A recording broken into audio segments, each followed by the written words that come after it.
Mister বিনের নাম শুনেছ? Mister বিন অক্সফোর্ডের ছাত্র ছিল।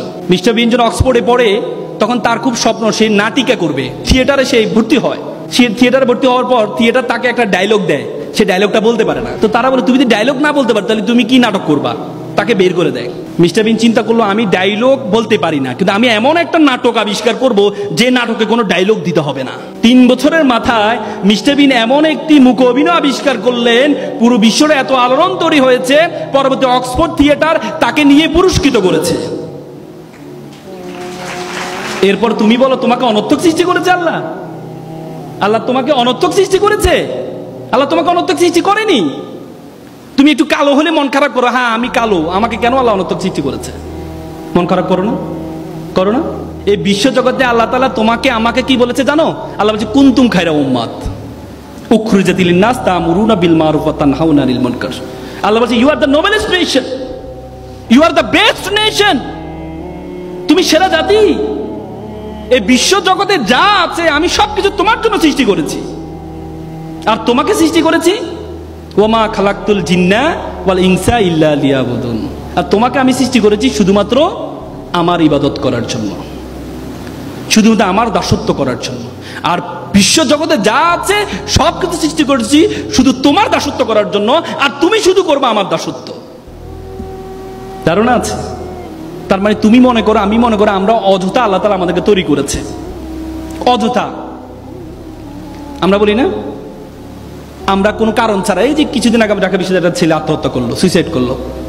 ঢাকা বিশ্ববিদ্যালয়ের সাবেক এসপি সেও আত্মহত্যা করেছে। মনে করে যে কেন আল্লাহ তাআলা কি আমাকে অনর্থক সৃষ্টি করেছেন?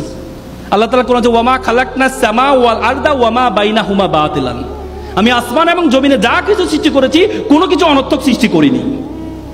তোমাকে আল্লাহ তাআলা অনর্থক সৃষ্টি করেনি। তোমাকে এমন একটি কাজের জন্য আল্লাহ তাআলা সৃষ্টি করেছে, সেই কাজ পর্যন্ত তুমি যেতে পারো নাই বলেই তুমি মনে করো আল্লাহ তাআলা তোমাকে অনর্থক সৃষ্টি করেছেন। একটা ছেলে প্লে বয়, খুব সুন্দর, সবসময় মেয়েরা তার পিছনে ঘুরে। তো পড়াশোনা তো আর করে নাই, সবসময় প্লে বয় ছিল, পড়াশোনা তো আর করে নাই। তো চিন্তা করলো এবার তো বয়স তো পার হয়ে যাচ্ছে, বিয়ে তো করা দরকার। বিয়ে করতে হলেও তো বউ চালাইতে হবে, বউ চালাতো সামর্থ্য তার নাই। সে চিন্তা করলো এমন একটা মেয়ে বিয়ে করতে হবে যে মেয়ের কি, যে মেয়ে চাকরি করে। তো পরে বন্ধুকে বলে বন্ধু চলো একটা মেয়ে দেখতে যাব। বন্ধু তো ভাবছে যে তার পিছনে সুন্দর সুন্দর মেয়েরা ঘুরে, এমন এক বিশ্ব সুন্দরীকে আজকে দেখতে যাবে, একটা দেখার তো তার খুব শখ।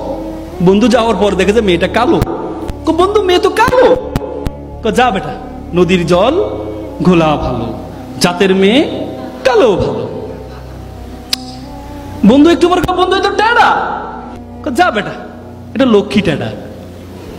মানে তার যতগুলো উইকনেস আছে প্রত্যেকটা উইকনেস ইউনিকনেসে পরিণত হয়েছে শুধুমাত্র তার যোগ্যতার কারণে, শুধুমাত্র তার যোগ্যতার কারণে। আর তুমি বলো তোমাকে অনর্থক সৃষ্টি করেছে? তুমি মনে করো সুন্দরের সুন্দর আল্লাহ মিলিয়ে দেন না। আল্লাহ যোগ্যতায় সুন্দর দুইটাই মিলায় নাকি? কোরআনে বলছে আত-তাইয়্যিবাতুল লিত-তাইয়্যিবা আল খাবিসাতুল লিল খাবিসা। আল্লাহ কোরআনে বলছে যে আমি ভালোর জন্য ভালো রাখি আর খারাপের জন্য খারাপ রাখি।